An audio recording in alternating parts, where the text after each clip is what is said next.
Nós vamos começar com uma questão importante. O governo está estudando se retoma ou não a tributação federal dos combustíveis. A extensão da isenção termina no dia 28, hoje é dia 23, daqui a 5 dias. E aí? Continua ou não continua? Vejam que sinuca. E na minha coluna Folha Amanhã eu estou tratando também da questão econômica, né? Veja a sinuca que você tem, o meu querido Valio Bene e minha querida Larissa. Evidentemente, se eliminar os impostos federais, haverá uma elevação do preço dos combustíveis. Né? Se estima que de 68 centavos, no caso da gasolina, e de 24 centavos do etanol. Você tendo uma elevação do preço dos combustíveis, você tem um impacto nos preços como um todo. Havendo um impacto nos preços como um todo, o que acontece? A inflação tende a subir um pouquinho. Não vai ser muita coisa, vai ser um pouquinho. A inflação subindo um pouquinho desestimula ainda mais o Banco Central a baixar os jurinhos, que são jurões mastodônticos. Certo? Certo. Olha só, isso é o que eu insisto, isso é o que eu chamo armadilha. Né? Uma armadilha preparada pelo homiciado de Orlando. Na verdade, nós chamamos Biltre. Eu chamo Biltre homiciado de Orlando. Não é isso? Foi ele que preparou isso, porque ele eliminou os impostos dos combustíveis, os impostos federais, tabelou praticamente, via Congresso, os impostos estaduais, cortando o ICMS dos estados, para baixar o preço na porrada, não é? Na boca da urna. E o próximo presidente que se virasse. Fosse ele mesmo, vai saber o que faria, mas havia uma suspeita bastante fundada de que não seria ele. E agora o governo está nessa sinuca. Se mantiver a isenção, tem uma perda de arrecadação por mês da ordem de 3 bilhões. Tem mais 10 meses pela frente e 30 bilhões.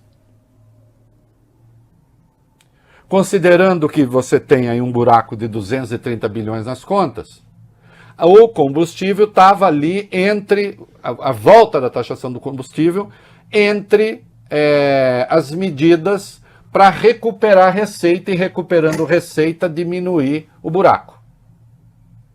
Mas, ao mesmo tempo, se você aumenta, pressiona um pouco a inflação que já está alta, que nada tem a ver com demanda, isto é, a inflação não está alta porque tem muita gente querendo comprar. Meu Deus, que fúria, Larissa, não vê a hora, pega o dinheiro, sai queimando, porque tem muito, e compra tudo que está pela frente e tal. Não é isso. Está todo mundo, Larissa, guardando um pouco de dinheiro, porque a coisa está feia. Nós não somos o Valio Bene, que a gente sabe. E aí? A gente tem que segurar a onda. Então não tem inflação de demanda. A inflação é o tal de choque de oferta. Em razão ainda da pandemia, em razão da guerra Rússia-Ucrânia, uma elevação de preço que tende a continuar. Saiu ontem o Boletim Focus, prevendo, Valio Bene, uma certa alta da inflação. E aí já se começa a falar, acho que a Selic agora... Vocês lembram, meninos, que a Selic falava assim, a Selic acho que agora só cai em novembro. Né? Quando mantiveram o juro em 3,75, Selic só cai em novembro. O Boletim Focus já está falando, acho que só no primeiro trimestre de 2024. Os juros altos viraram nossa segunda natureza. Né? E como nós aprendemos, não se pode tocar nesse assunto, porque esse assunto é sagrado. A imagem que eu usei, o assunto é a sarça ardente. Então o governo fica nessa sinuca, preparada pela incompetência do governo anterior? Sim. Pelo programa eleitoreiro do governo anterior? Sim. não é? Que cortou os impostos e agora precisaria voltar. E vejam só.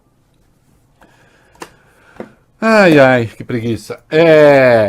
Preguiça que eu digo não para falar com vocês, preguiça com esses raciocínios.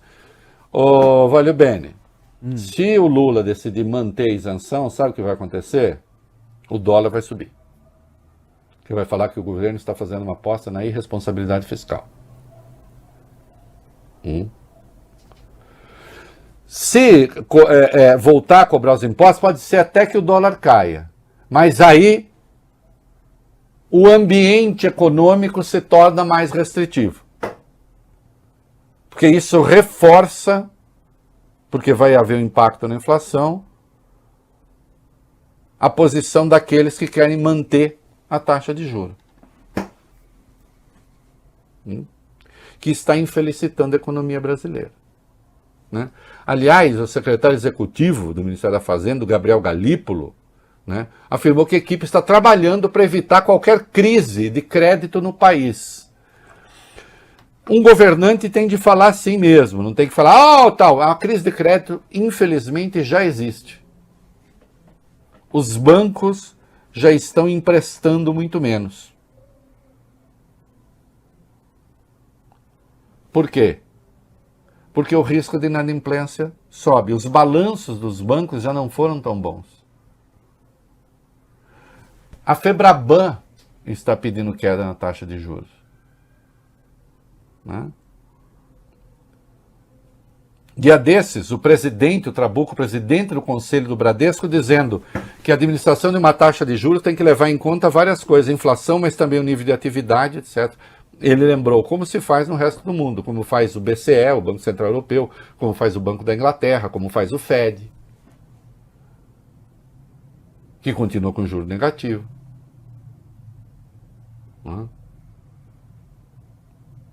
Então, assim, você fica diante de uma situação, em razão de atitudes destrambelhadas no passado, em que não há boa solução.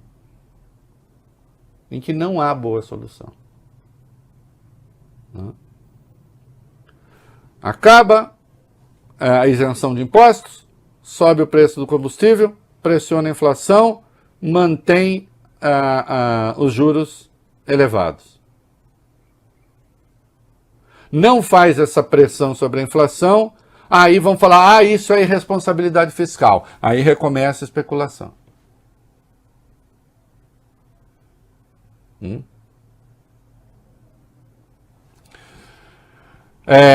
Quando você tem um governante irresponsável, como tínhamos, aparecem essas circunstâncias em que não há boa escolha. Qualquer escolha traz, sim, um prejuízo. Vamos ver o que vai fazer o presidente. E você, Reinaldo, faria o quê? Eu? Dadas as circunstâncias, eu falo. Dadas as circunstâncias, eu faria aquilo que eu acho até que não vão fazer. Manteria, por enquanto, a isenção. Deixa o dólar flutuar 2 ou 3 dias e, por enquanto, manteria a isenção. Porque não duvidem, vagabundo vai jogar nas costas do Lula a responsabilidade pela elevação do preço dos combustíveis. E ainda se joga água no moinho daqueles que acham que a política de juros que está aí é Jesus coroado, que não pode ser tocada jamais.